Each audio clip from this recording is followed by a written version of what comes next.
War stories often come wrapped in uniforms, flags, and headlines. But this one is different. Today you're going to hear from someone who not only carried a rifle, but also carried bandages, morphine, and the weight of every man who called his name in their final moments. He was a combat medic in Vietnam. He ran into gunfire, not away from it.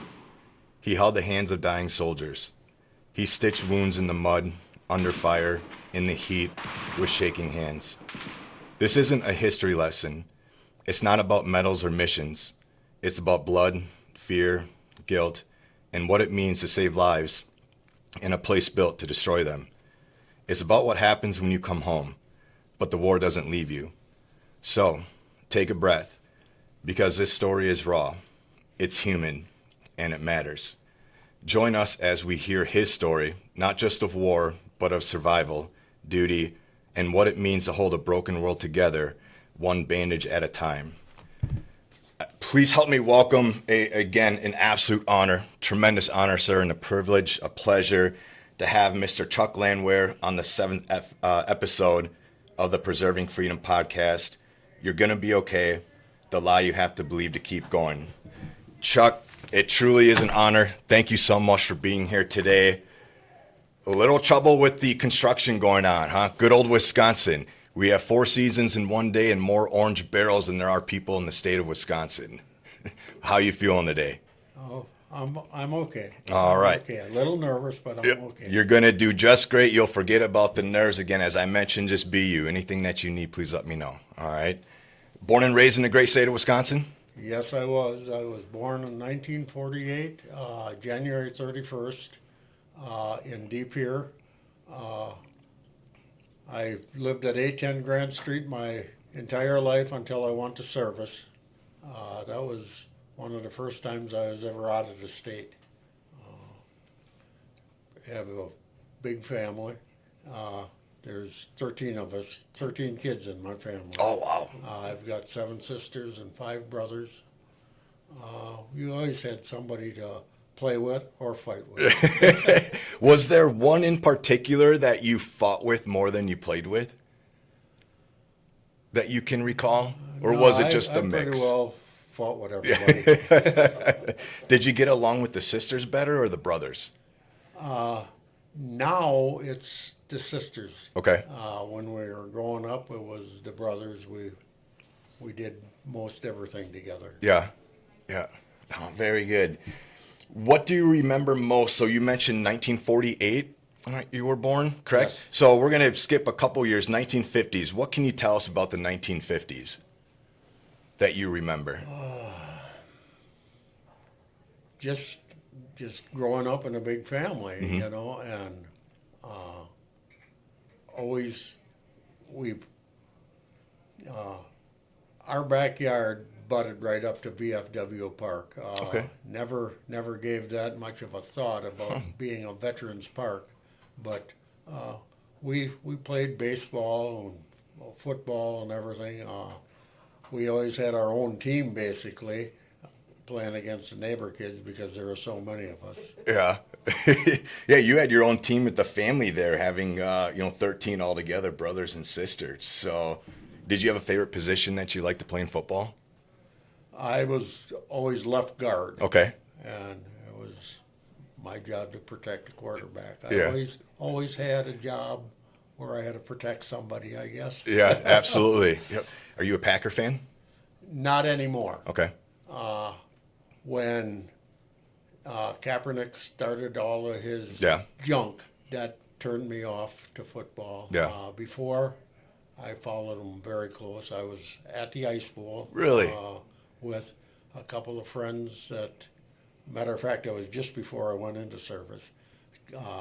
One of my buddies was home on leave after basic training, and we went to the ice bowl and got cold, got drunk. Did the drinking help keep you warm a little bit, or at least you thought? When we left the game, we had consumed a bottle of whiskey or brandy or something, and it was so cold it didn't hit us. We went over to one of my buddy's houses, got in the basement, and the more we warmed up, the drunker we got. You know, and, all of a sudden, his mom was downstairs giving us all kinds of holy hell Oh, I bet. about all the noise we were making and everything. But those were good days. I bet. I can't imagine that experience being at the ice bowl and then going to your friend's house and having your mom or his mom give you, as you recalled, the absolute hell. So, as a kid, did you have any dreams or aspirations of a certain profession that you wanted to do when you growed up? I always wanted to be a carpenter. When I was 9, maybe 10 years old, me and my 2 older brothers started going along with my dad. He was a carpenter, and we started working 10-hour days with him. You know, that was our summers. And I always enjoyed the smell of fresh cut wood and the sound of hammers, and I just wanted to follow in his footsteps. Yeah. What did you get for a 2x4 back in that day? Oh, probably about 30 cents. Oh, it's crazy. Crazy. Any ambition ever or interest to join the military? My 2 older brothers joined the Navy when they were in high school yet. And then right after graduation, they went in. Matter of fact, they both served on the same ship. Oh, wow. The USS Little Rock. And I thought about joining the Navy for a while I was in high school and stuff. And then after graduation, I just put it off, and I knew the draft was coming, so I just waited for that. Yeah. So were you drafted or did you enlist or volunteer? I was drafted. Okay. In January of '68, I was drafted, and went to Milwaukee and took my physical and stuff, and I was gone. What do you remember about the day? So did you get a letter in the mail? Yeah, So, I got a letter, and it was Uncle Sam saying welcome. I remember telling my parents, well, my draft notice came through, and then I got a hold of a few of my buddies, and I said, well, I got drafted. Let's go out and get drunk. That was what we did back then. Yeah. You know, they had the teenage bars and everything yet at that time. So what were your parents' reactions when they found out? they knew I was going to have to go. Yeah. And my 2 older brothers had finished their tours and were back home. They never were deployed to Vietnam or anything, but they saw the world and Yeah. off of the back of a ship. Yeah. Any of your other brothers get, I don't know the age gap, but any of them get drafted at all?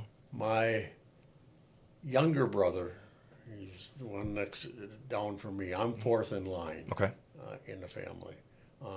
My younger brother Dan joined the Marine Corps while he was a senior in high school. I was at Fort Sill at the time, and well, I didn't want to see him go. Yeah. Well, what do you do? I can't imagine. What were your thoughts? So you get the draft letter. What are your thoughts at that moment about the Vietnam War? I knew the draft, or you know, I knew it was coming, and I was ready to go, but I didn't think too much about the war back then. I just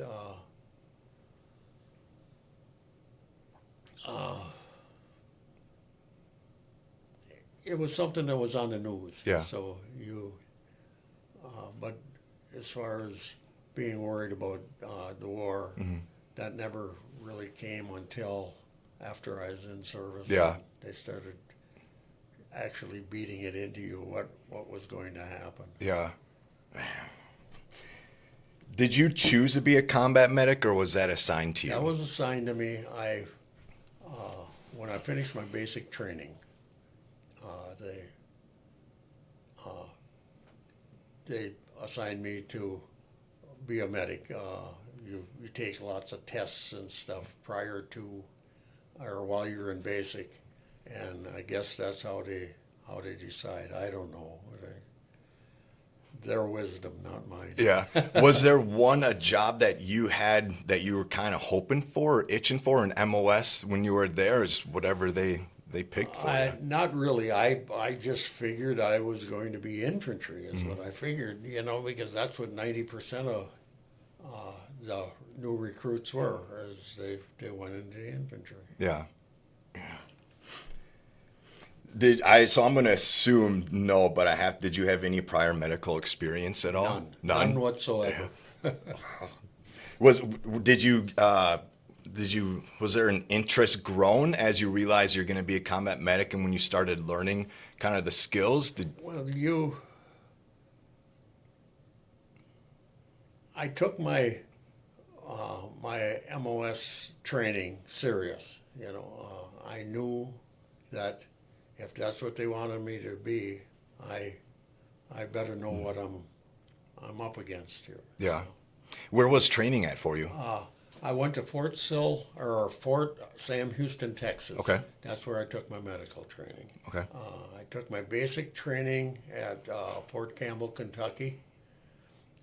That's where they taught me how to be a soldier. Mm-hmm. At Fort Sam Houston, that's where they taught me how to be a medic. Okay. Knowing that Vietnam War was in full force, you completed training, what were your thoughts about being deployed? Did you know, like, I'm going to go, or was there any... No, when I finished my AIT training, my medical training, I was assigned to a artillery unit at Fort Sill, Oklahoma. So I went there. That's when my younger brother joined in the Marine Corps. I was at Fort Sill for a couple of months, 3-4 months, something like that. I ain't even sure. But when my younger brother joined the Marine Corps, I didn't want to see him have to go to Vietnam. So I 1049, that's volunteered for Vietnam. Service, it takes a while for all that paperwork to go through. One day, Top calls me into the office, that's First Sergeant, calls me into the office and it says, I've got 2 letters for you, 2 sets of orders. One is for Germany, one is for Vietnam. He says, where do you want to go? I told him about my younger brother. I said, I don't want to have to see him go. Send me to Nam. He took the orders for Germany, ripped them in half, threw them in a wastebasket, and said, you're a dumb son of a bitch. And I was off to Vietnam. Yeah.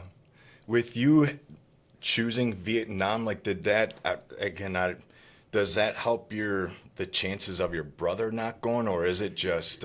At that time, only one from a family had to be there. Okay. Well, when I got orders, or when he went into the Marine Corps, I had been wounded once already, and he finished up his training, and then he got orders. His unit was going to Vietnam, so he said he would go so that I could come home. Well, we were both stubborn. We both stayed there, But I was mad by then. I still had a lot of fight left in me. Yeah. Unbelievable. When you deployed to Vietnam, I assume good old boat trip. How long was that trip? No. When I went to Vietnam, we were all going over as replacement troops. Okay. For guys that get killed in action or wounded and sent home, or whose tour was up in Vietnam. So I left Green Bay after a 30-day leave, flew to Fort Lewis, Washington. From Fort Lewis, Washington, I flew to Vietnam. That was about a 23-hour flight. And that's how I got there. 20, and we were talking before we started this episode, and you had mentioned you really weren't outside of Wisconsin much prior. What's that? 23 hours on a flight? That would just drive me crazy. Yeah. Yeah.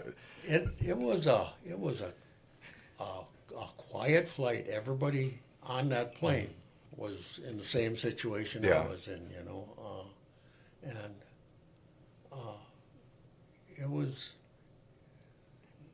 it was quiet. You Yeah. know, nobody really wanted to say much or do anything, and there's a lot of thoughts running through I bet. everybody's head. I bet. Was it a military aircraft or a It was commercial? a civilian aircraft, but it was chartered through the military. Okay. That's how I went, and that's how I came home. Okay. Did you get first class by chance? No. No. Did they have that There back was then? no first class. Okay. Gotta ask. When you get to Vietnam, the initial impression of Vietnam, the sounds, the smells, the visuals. The sounds. I flew into Cam Ranh Bay, and the sounds were just army sounds, jeeps and helicopters and planes and trucks and stuff like that. No gunfire or rockets or anything like that when I got there. When you first get to Vietnam, you go to a staging area where they kind of introduce you to what to expect in Vietnam, and you're there for about 3-4 days before they have you assigned to wherever you're going.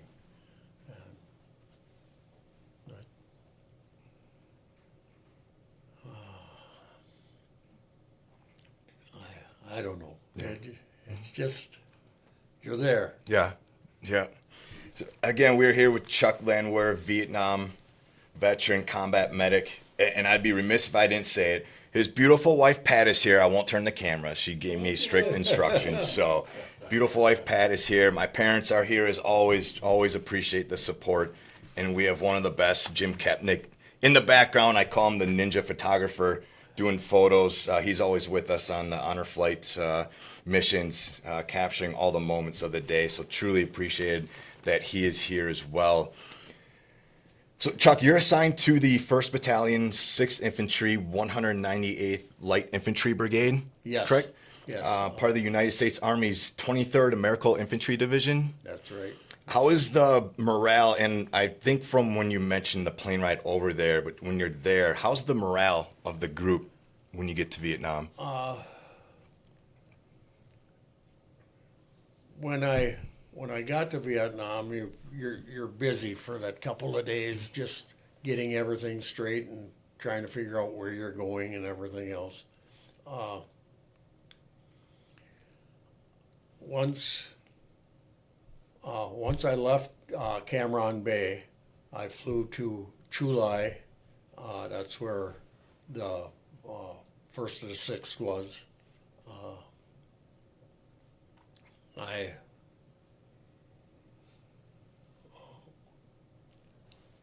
I was assigned to headquarters company, but attached to Delta Company. I got there. They attached me to Delta Company. And once I was with Delta Company, they assigned me to 2nd Platoon, and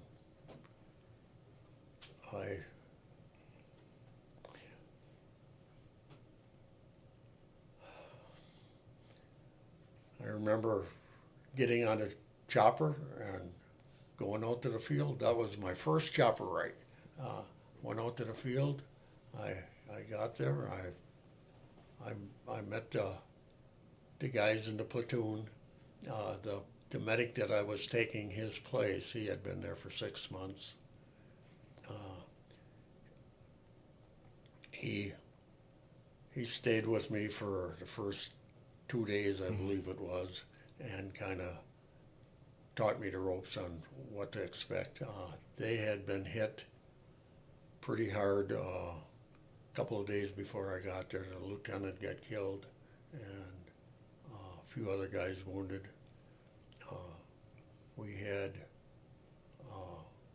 Sergeant Rogers. He was an E6. He was leading the platoon at that time, but that's when my hell began. So that's the first time you're meeting your platoon, is Yeah. that actual mission after Yeah. Okay. Yeah, we were out in the field 24/7. Looking back at it, we were there to draw fire so that they knew where the enemy was. You know, at the time we didn't look at it that way, but I think that was the Army's intent. When you are out on a mission, what do you have on you equipment-wise that you can recall? Oh man, we had everything I owned. I carried on my back. I had a medical bag with all my medical supplies, different drugs and things that I needed, different medicines that I needed. That was a bag about the size of this box. Okay. And there's probably 10 pounds worth of medicines in there. And when I had my medical training, they didn't teach us anything about any of this stuff. I got there, the medic that I took his place gave me a sheet of paper that had all of the drugs and everything listed on it, all of the medicines listed on it, what they were used for, and dosages, and So that's the first time you're seeing this. that's the first time I'm seeing that, yeah. And then I had a bandage bag that was probably 14 by 14 by 14. That had all the field dressings in it. Field dressings were various sizes, and you used accordingly to the wounds that you were treating. That bag probably was another 5 pounds or so. And these field dressings are a cotton bandage wrapped in a gauze Okay. with ties on them so that you could tie them onto whatever body part you had to. And what else did I carry? My weapon of choice was a 12-gauge shotgun. It was a Stevens Savage shotgun. I carried about between 100 and 150 rounds of double-aught buck. Wow. So that was with me. I had one bandolier of 25 rounds around my helmet. I had 2 bandoliers around my waist, so that was 75 rounds, and then I had a couple boxes of 12-gauge buck in my backpack. In your backpack, you carried a couple days worth of sea rations. I always had some extra socks. You would put your sea rations inside the socks and tie them off so that they didn't make any noise when you were moving, or they weren't clanging together or anything.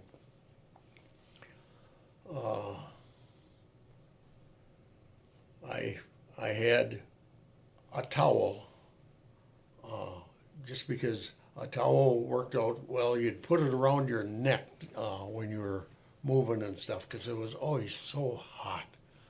You'd put it around your neck and wet it down. That helped cool you down a little bit. you had writing paper and some envelopes and stuff so you could send some letters home. Oh man, pictures of my girlfriend at the time and stuff, and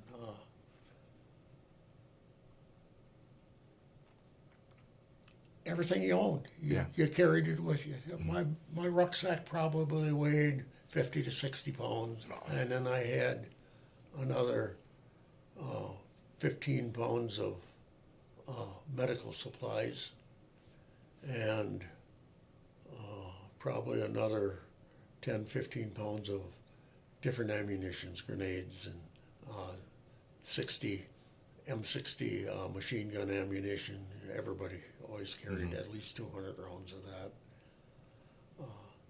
But you had a load. Yeah, you You did. had a load. Yes, you did. Wow. Your first combat experience, did the training you receive help prepare you for the realities of what you faced in Vietnam? It did. Thankfully, the first gunshots that I had to treat were on a Vietnamese girl. She was maybe 13, 14 years old, something like that. I was in the field for about 5 days or so, and we put up an ambush around a village at night. We moved in about 3 o'clock in the morning and waited for it to get light out. As it got light, the North Vietnamese soldiers were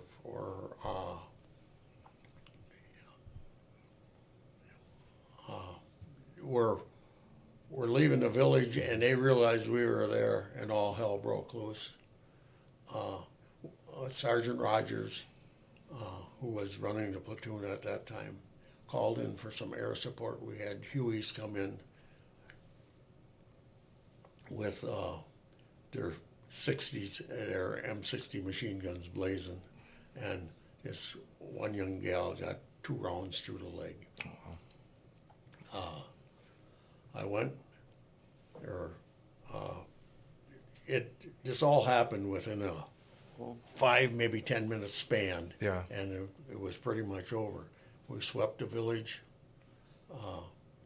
and I treated her. I got the bleeding stopped and stuff. Got a chopper in and flew her out. And I never found out anymore how she had fended. But that was my first introduction to combat. Yeah. And thank God it wasn't one of my own men that I had to be working on.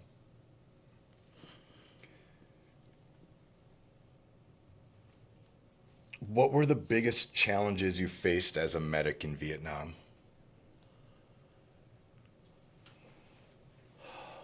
It was the day-to-day Okay. illnesses and sicknesses and stuff that the guys in the platoon came down with. There was malaria, there was ringworm, there was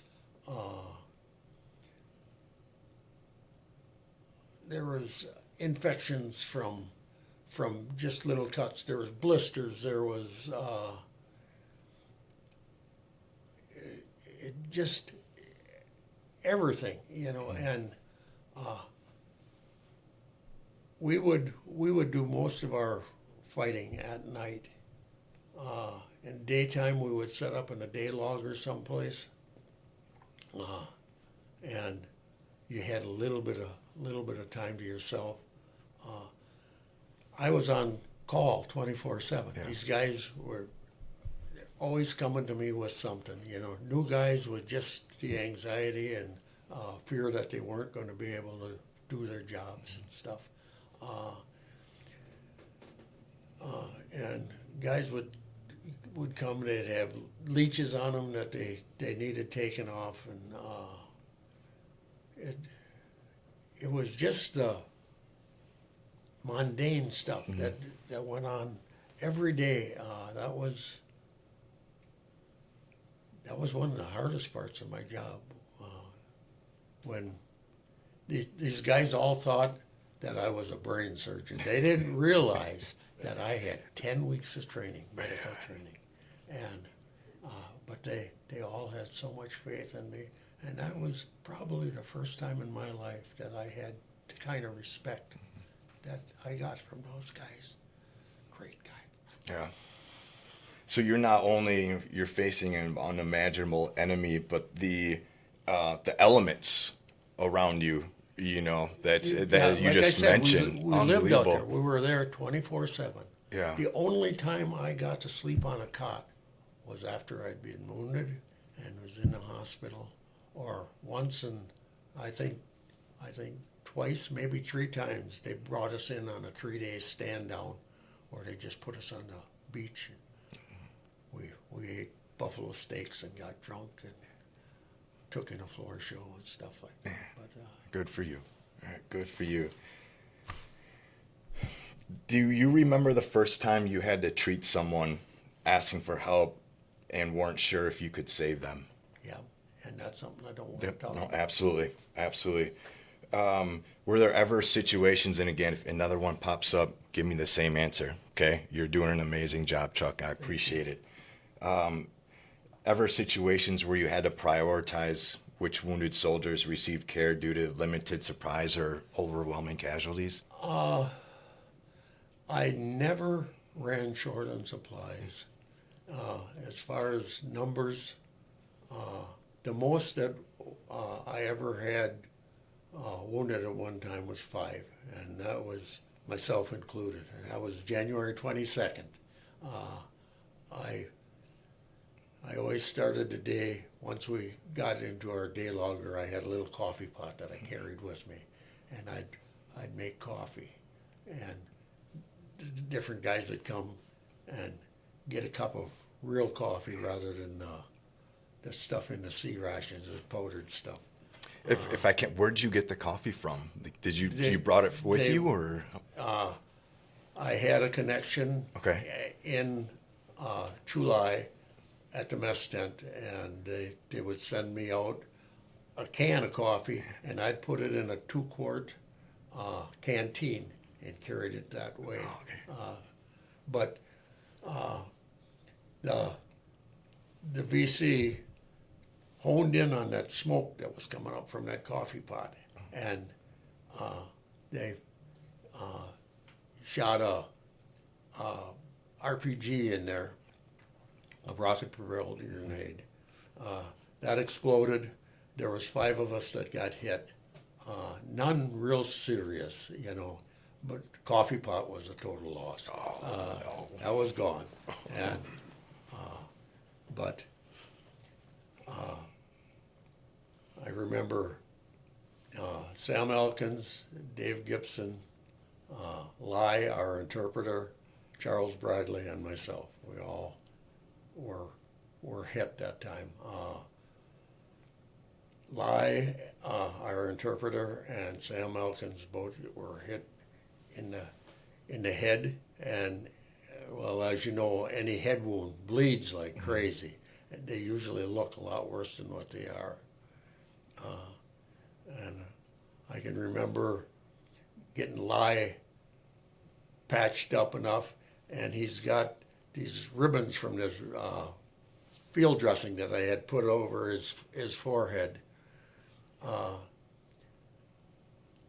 They're hanging down, and he jumped up on top of a little bunker of some sort that was out in the field wherever our day logger was, and he's swearing in Vietnamese and just firing like crazy, you know. But I got everybody patched up, and I got them all sent off. Got a chopper in and medevaced them out.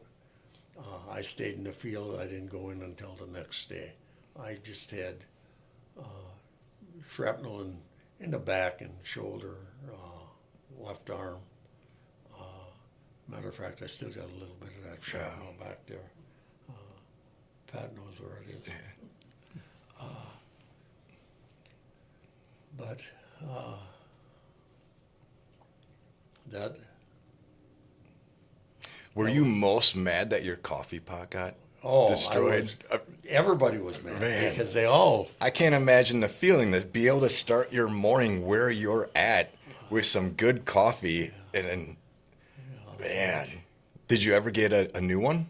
no, No. I decided that wasn't the best idea to have a smoke signal going up where Yeah.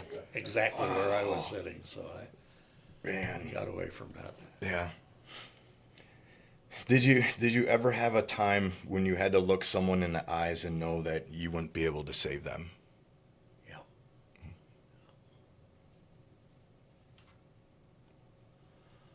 Yeah. How did you keep going after losing a brother, a battle buddy, a brother?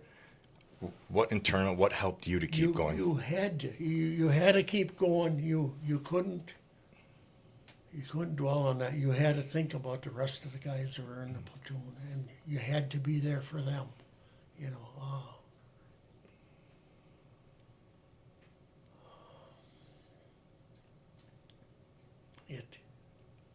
It was hard. It was hard, but it was just you did what you had to do. As a medic, you are the person people beg for when injured in battle. What did that feel like? And I know you kind of mentioned that a little earlier that you had 10 weeks of training and the respect that you felt from those brothers that you're serving with felt pretty good that you had mentioned. I know that's a tough question, and reading it out loud again, it's not. I don't think it's right to ask that. That people are injured, and obviously you're the individual that's or the brothers next to them, to help care for them and do what they can. Did you have any certain ways or techniques to comfort, I would brothers you were serving with? I would talk about anything. I would talk about their wives, their girlfriends, their brothers, their sisters, their moms, their dads, anything to get them to think about something other than their injuries, and it usually worked. You think of these guys as screaming in pain and stuff, and there was very little of that. They were some of the strongest guys you ever knew. They just bit the bullet. They knew they weren't feeling good, but they knew that I was going to do whatever I could to get them on a chopper and get them back to the hospital where they could get some real aid. Mm-hmm. And this is not making light of the situation you're dealing with and they are dealing with. Any jokesters that when they're injured, are they trying to crack a joke or they appreciate it? There were if it was usually when it was just minor injuries. Okay. When they were hurt seriously. No, Yeah. there was no joke. No, I bet. But when there were minor injuries, there was different ones that would joke around. I remember one time a buddy of mine from St. Louis, we were calling in artillery, and we had to walk that artillery right up to us because the gooks were right on top of us.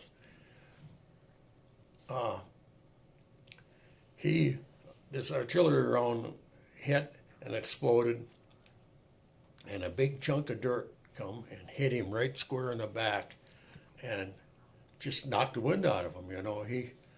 He started hollering that he was hit, and Doc, I'm hit. They always called me Doc over there. And one of the other guys, a guy from Kentucky, started laughing, and he saw what it was, He started laughing and said, "You just got hit with a dirt clod," But at the time, Tom thought he was done. I can't imagine. Oh man. How did he take the joke? Well, you just rolled with Yeah. it, you know. God. At the time, it wasn't funny. But Yeah, yeah. afterwards, you can laugh about Yeah. it, you know. Did you ever have to render care to those you were fighting against? Yeah. Yes.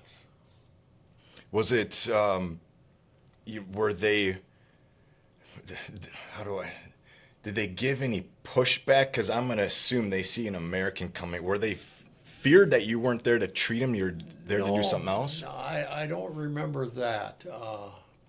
I do remember one that he was shot, and when we got up to him, because we would send out a small patrol, just half a squad or whatever, to go out and make a sweep, because they were always worried about body count. And we got up to this guy that was down, and our sergeant that was in charge of that squad had called him in already. I got down by him, I started working on him, I got him going again, and Norby looked at me and he says, I called him in as a KIA. And I said, well, do you want him alive or do you want him dead? He says, I called him in already, and I just left him die. You know, and it's stuff like that you got to live with.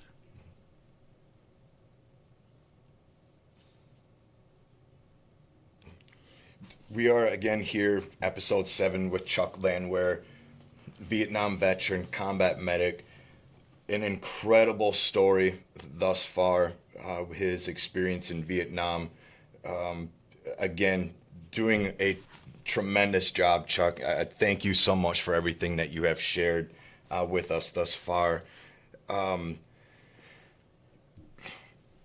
Did you ever feel overwhelmed or helpless in a situation?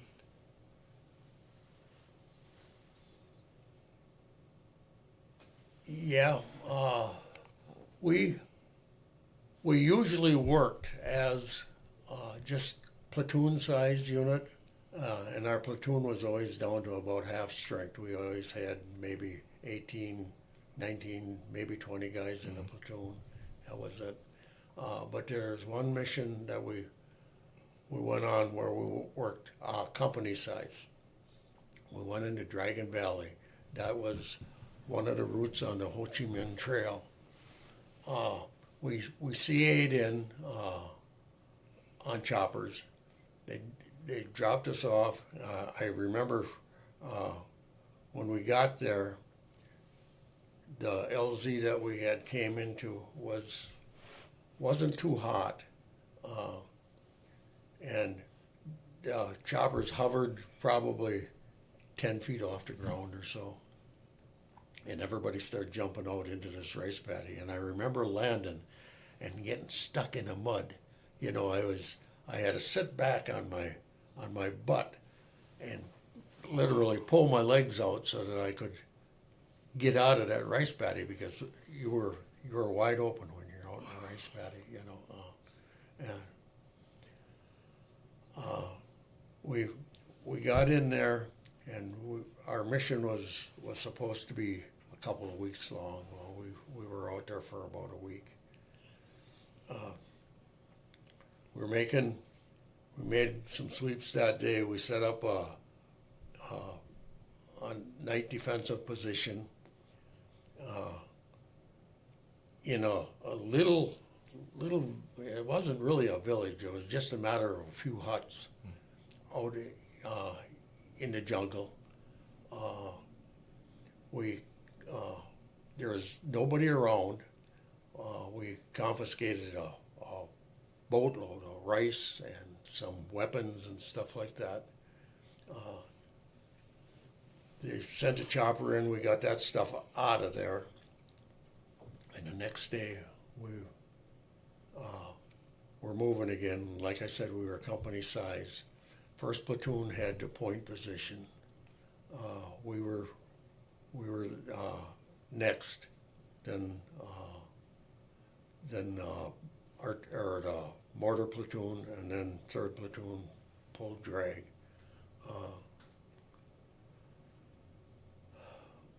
We came to an opening in the jungles. It was a little bit of a rice paddy, and for some reason, first platoon decided to go straight across that paddy rather than skirt it. They got out into the patio ways, and a sniper opened up, shot the point man and the second man in line. Their medic went out to render aid, and he got shot. So then it was my job to get out there and do what I could. I got to that open paddy, and I thought this is the last day of my life. I'm done here, you know. And I ran, and I'm zigzagging as I went, trying to. There's this sniper. He was pretty good. Mm-hmm.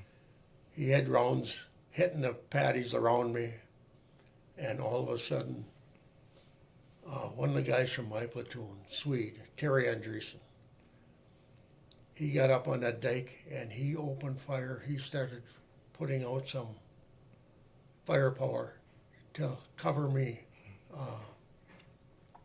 and he saved my life that day. I got to the medic. He was dead. I made it to the second man. He was wounded but still alive. I got him patched up enough, and I got him dragged back to the dike where he had some cover. I went back to the point man. I got to him. He was also dead. I started dragging him back, and that's when I got shot through the knee. And Swede just kept that fire going. I looked back at him, and he looked like a jolly green giant standing there. He could care less about himself. He wanted to protect me. Yeah. That's an amazing bond, and I'm sure... Those guys, I said I was from a big family. Mm-hmm. Those guys are closer to me than any of my brothers or sisters.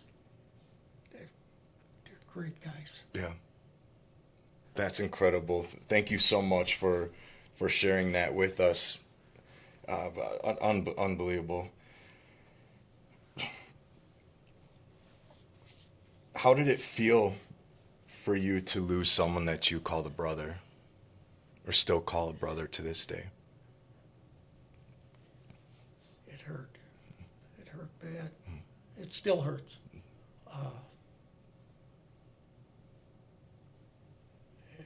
It's so final. It's so final.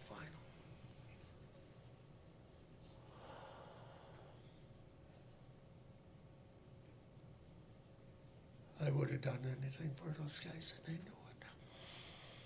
it. And I'm sure you had that same feeling, the Jolly Green Giant too, that they man, would do anything those guys, for you. They would. When we got into a firefight or something, usually firefights didn't last that long, and they were usually within 50 yards. You know,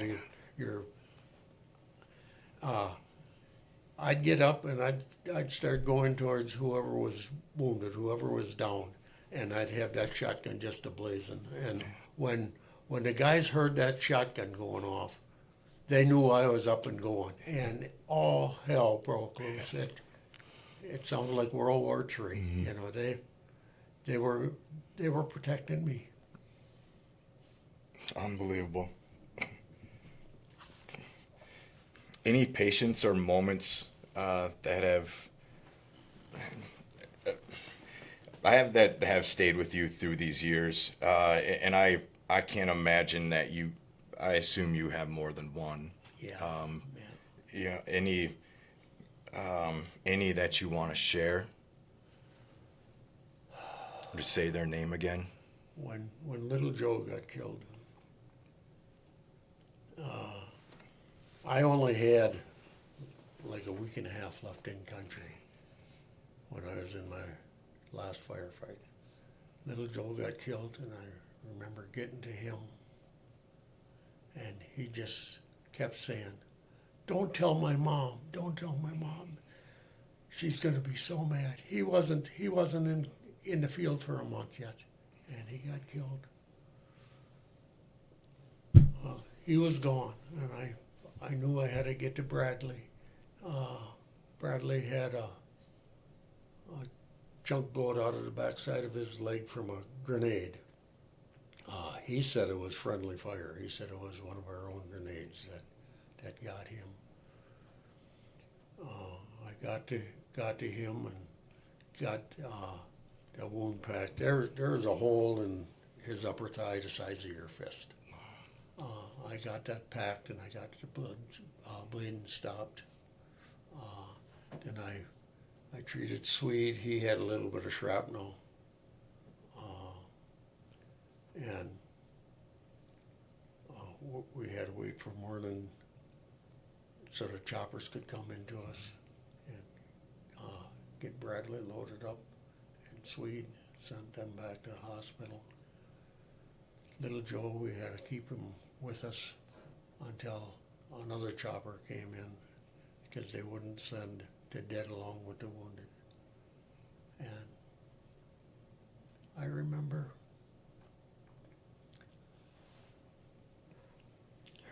sitting.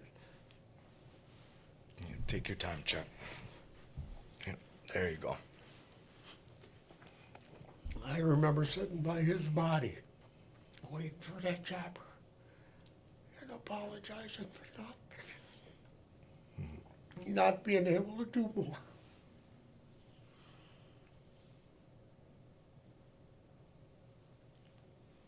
Little Joe was his name, you said? Or Yeah. Do you know he's his from California? from California? Do you know Yeah, what his we legal? had Benny Clayton was the first one from our platoon that got killed. And Jose Carrillo, Little Joe, and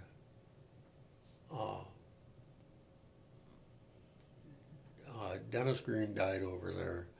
Two of the guys I was in high school with, Mike Sullivan and David Vandenhoevel, both were killed over there. Mike was killed just before I got there, and David was in the same unit, or same, the 1st of the 6th to 198th as I was, but he was in a different company. Okay. So I never knew he was there, and he got killed while I was there. My sister-in-law's brother, Larry Stengel, he died over there on my birthday in the Tet Offensive. All brave young Americans doing their job. Thank you for sharing their names, Chuck. Thank you very much for doing that. You mentioned brothers. Anything else that you still carry with you from Vietnam, whether mentally, emotionally, from what you experienced?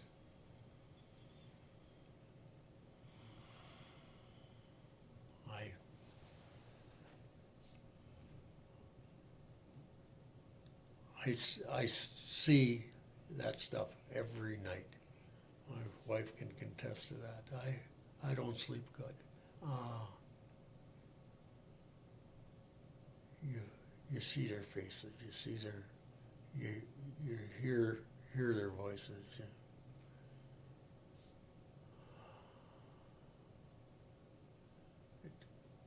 Like I said, they're good guys. Mm-hmm. Good guys.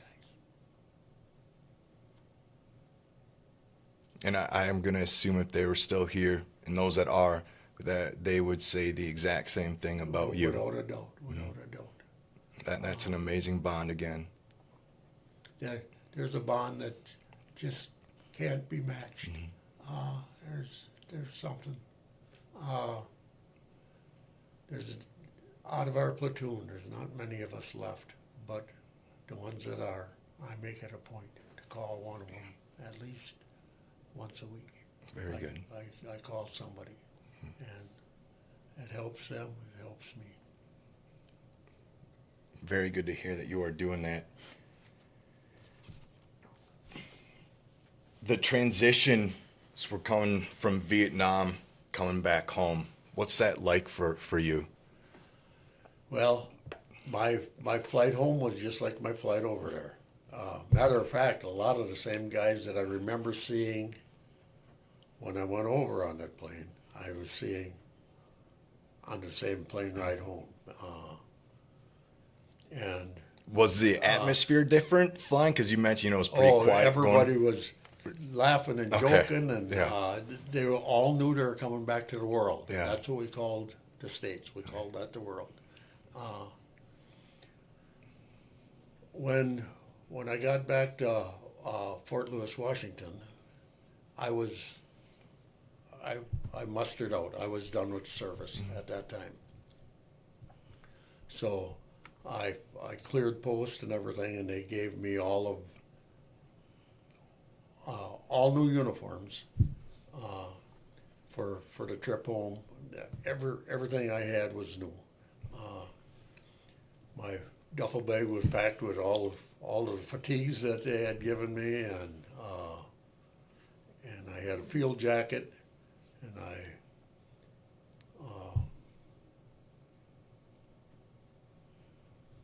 I was going home. It was a good feeling, but I got to the airport in Washington State to fly back to Green Bay. Well, I went from Washington to Chicago and from Chicago to Green Bay. When I was at the airport in Washington, I got up and I walked over by a window waiting for my plane to look to watch a plane take off. I turned around, my field jacket was gone, my duffel bag was gone. The only thing I had was the clothes on my back. Somebody took it all. And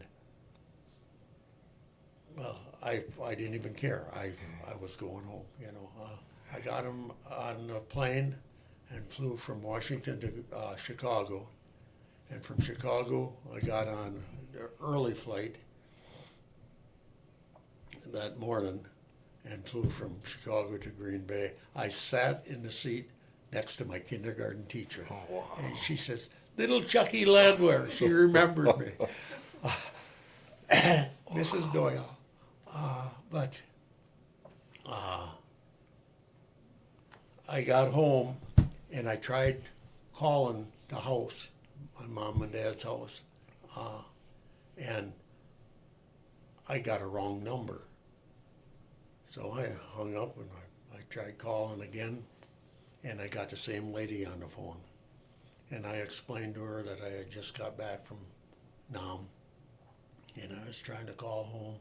And the phone booth that I was at in the airport, someone had ripped the phone book off. So I had nothing there. She looked up my parents' phone number. What I had done is I inverted two of the numbers.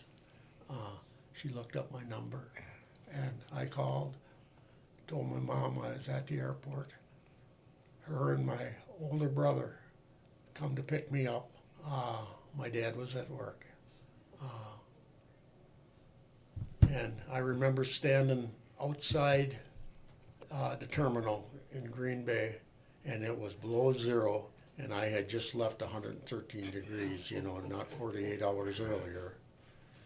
And I remember standing there waiting, and I saw my brother's red Camaro come in that parking lot. He had to be doing 80 miles an hour. I was finally home. Then after I was home for that first Saturday, I went to church.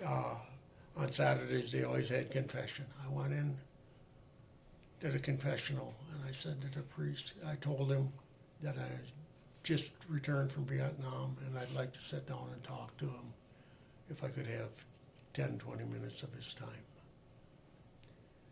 He said, you're going to have to call my secretary and make an appointment.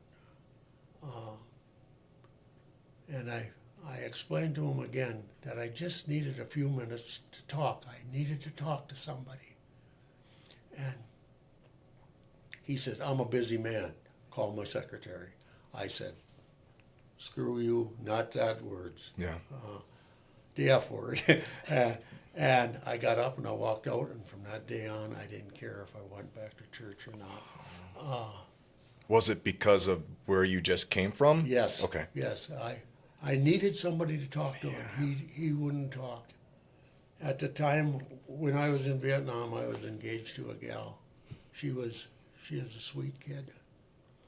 And when I came home, that's all she wanted to do was set a date for the wedding, And I needed some space, and I broke up with her, and for a year, I'd get drunk, and then I'd go back with her, and we were back and forth like that for a year, and finally I knew I couldn't keep stringing her on this way, and I says, this is it, we're done.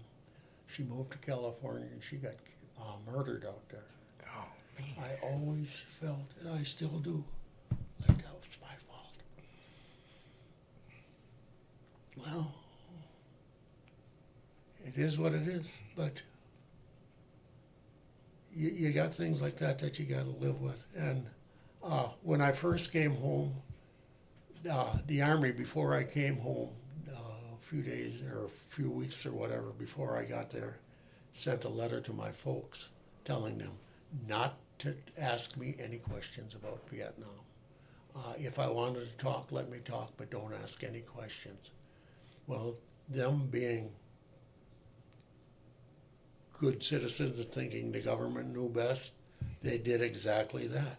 So I looked at that as nobody cared. We didn't get treated too well when we came home. I thought nobody cared, and all I'd do is I'd go out and I'd work. I worked second shift, and I'd work until 11 o'clock at night, and right from work I'd go to the tavern every single night and get just as drunk as I could. Then I met Pat. She was my sweetheart when I was in grade school. We went to school together our entire 12 years. And I had a crush on her when I was in second grade already. But she wouldn't even write me a letter. But here you two are now. Yeah. Yeah. I couldn't be happier. I did okay. So when was the first time after returning home that you were able to talk or mention anything about Vietnam? Probably in 2002. That's when a couple of the guys from my platoon decided it's time we get back together, and they started looking and searching. And we had a reunion in Washington, D.C.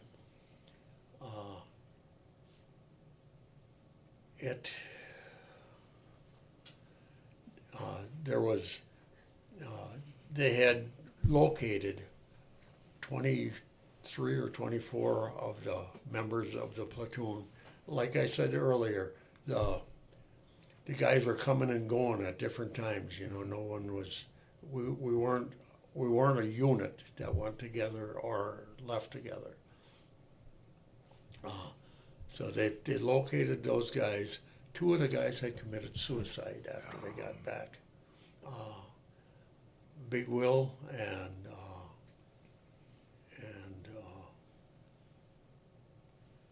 Clopton Ware. They both committed suicide. I went and I met Clopton's sisters and brothers, and his son looked just exactly Yeah. like him. Oh man, I can't remember how many years. That would have to be in 2003 or something like that. David, yeah. But oh, So that's if 40 plus years, until you talk about it for, yeah. you know, I had jeez. kind of lost my train of all thought good. You there. are doing great. When we got together in D.C., it was, you never saw so many old fat men laughing and crying, and some of the guys you didn't recognize. Yeah. But the second you heard their voice, you were 21 years old again. You were back. And remembered, we talked about the good times. We talked a little bit about the shit, but we talked mainly about the good times. And one of the guys, Tommy Barnes, he had hit a booby trap also. Ron Kimball was the one who hit the booby trap, but Tommy got the worst of it. He had a chunk blown out of the back of his leg. And I got to him, I got that packed off, and I got the bleeding stopped.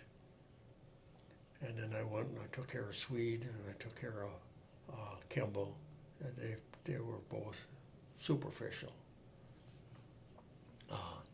Got a chopper coming in, and as I was carrying Tommy to the chopper to put him on the medevac, he says, "Doc, am I going to lose my leg?" And I said, "Tommy, you'll dance at your wedding." And I put him on the plane, or on the bird, and he was gone. And then you don't know. They're gone. They're out of your life. When we were at D.C., I knew he was going to be there. And I was sitting in that room waiting for him to come in. And when he walked in with both legs, Oh, man. he spied me, come running right over, give me a big hug. He looked at Pat and he said, "That man saved my life." That's quite a feeling, makes you feel pretty good. But you wondered about all of them, when Ernest Woods got hit with a booby trap. That blew his foot off just above the knee, or just above the boot. And I got to him, and I couldn't get the bleeding stopped with that leg hanging there. The bone and everything was gone, but there was a little piece of skin and a chunk of meat that were still hanging on. I took out my buck knife and I cut that off so that I could get that stump packed, and the bleeding stopped, and put him on a bird. Sent him back home. But it's stuff like that, and he never winced, he never cried, he never said a word. I think it was mainly shock. He just sat there with a look on his face,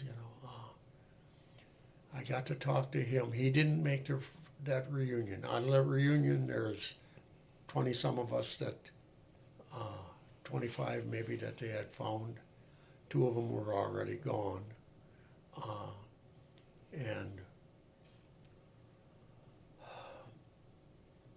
19 of us made it to that reunion. But that was what we needed, because you finally got to talk with somebody who understood, because they were right alongside you. We all remember things a little bit different because I was here and he was there, so we saw it just a little bit different. But we all remember the same thing, and we all realized we aren't crazy. We all had the same thoughts and fears and stuff that throughout our lives, that there was something wrong with us, but once we got to talk to one another, that was the best medicine there ever was. Thank you very much for sharing that.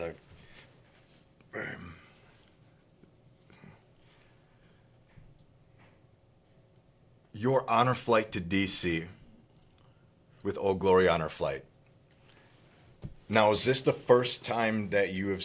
Did you see the Vietnam Wall prior to that? Yeah, I saw it in 2002. I went on the honor flight in 17. With the first time you saw it, was that with your group of guys? Yes. If you're able to, however you are able to share, what was that feeling like going up to the wall? We walked up and we went as a group.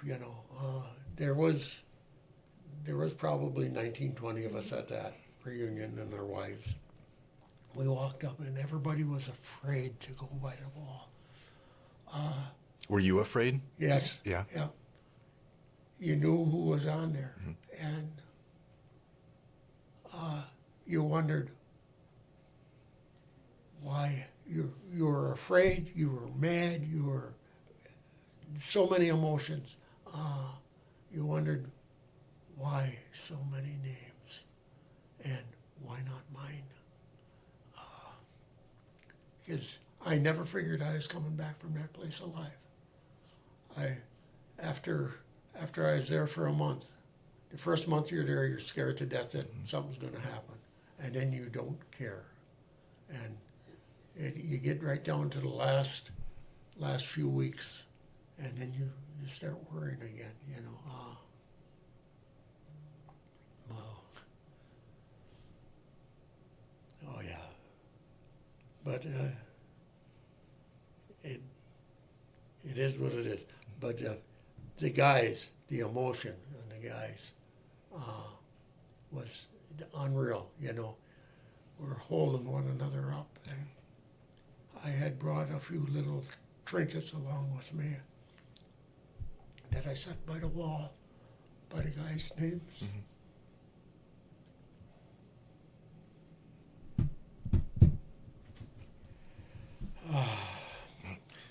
We're finishing up here with Chuck Landwehr, Vietnam vet, combat medic.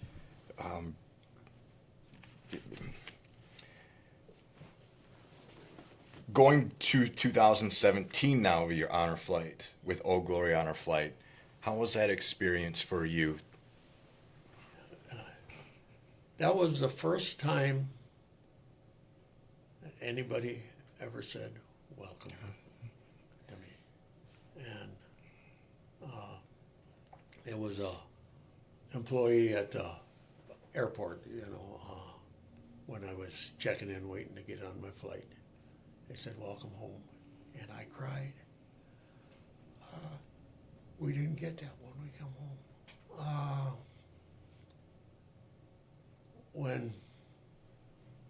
When we got home, when we got back to Appleton, because we flew out of the EAA at that time, our flight was 100% Vietnam veterans. The pilots, the stewardesses, everybody was a Vietnam vet. And when we got back home, they had the big welcome home and the fire truck squirting the water over the top of the plane, and got off, and the crowds that were there, and the cheering and welcome homes and stuff like that. And then I finally got it. Finally got the welcome home. That was so long coming. Did you ever think that you would hear that? No, and now when somebody says to me, welcome home, that makes my day. Yeah. I just smile. And you're starting to get a lot more young people, teenagers. Well, they're the age that we were when we were over there fighting that damn war, that are saying it and meaning it. That's good. That's what this country needs.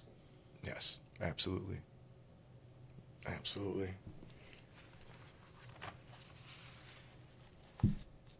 Last question for you.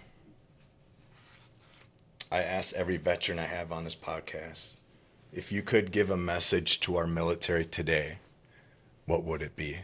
Words of wisdom, a message. Stay strong. There's a lot of us back home that are very proud of the sacrifice that you're making. Be proud to be an American. I guess that's it. Yeah, that's perfect. That's perfect. We've come to the end of today's story. But let's be honest, a story like Chuck Landwehr's doesn't really end. It stays with you. It should. He saw the worst of it. The blood, the screams, the young faces staring back at him, praying he'd get there in time. Sometimes he did, sometimes he wasn't able to. And he carried every single one of those moments, every life he touched, and every life he couldn't, all the way home. Chuck Landwehr, combat medic, Vietnam. A man who not only carried a shotgun, but carried lives, carried pain, carried brothers bleeding out in the mud, and somehow came home carrying all of it inside.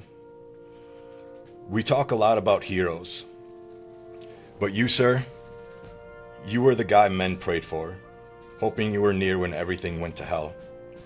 Not just because you could to stop the bleeding, but because you would. No matter what it cost you. Some stories don't end, they echo. What you just heard wasn't just about Vietnam. It was about memory, pain, sacrifice, and what it means to keep going when the war follows you home. For the combat medics who didn't fire the bullets, but still bled, still broke, still carried ghosts, the battlefield never really disappears. Sir, thank you for sharing with us what it really means to serve. Not in glory, but in guts, in grief, in love for the guy next to you. For your courage, your truth, and your willingness to relive the hardest moments so we never forget what it cost. You didn't just save lives in Vietnam, you are still saving them today by telling your story. To you, Mr. Landwehr, thank you for sharing what most people never could, for the courage to relive it, and the grace to let us listen. A heartfelt thank you to you for sharing not only the realities of war, but the deep human moments that often get left out in the history books. Your service, your courage, and your honesty are deeply appreciated. To everyone that will listen to his story, remember him. Remember the 58,281 names on the Vietnam Wall and say their names out loud. And not just today. Carry his voice with you, because he carried more than most of us could ever imagine. Sir, you are extraordinary. Not just for what you did over there, but also because you are still standing, still telling the truth, still carrying the weight with honesty, humility, and with a heart that refuses to forget the ones that didn't make it back. There's a kind of courage most of us will never understand. It's not loud, it doesn't strut, it just shows up again and again, in the worst moments, in the darkest places. That's Chuck Landwehr. That's what a medic is. This is the Preserving Freedom Podcast.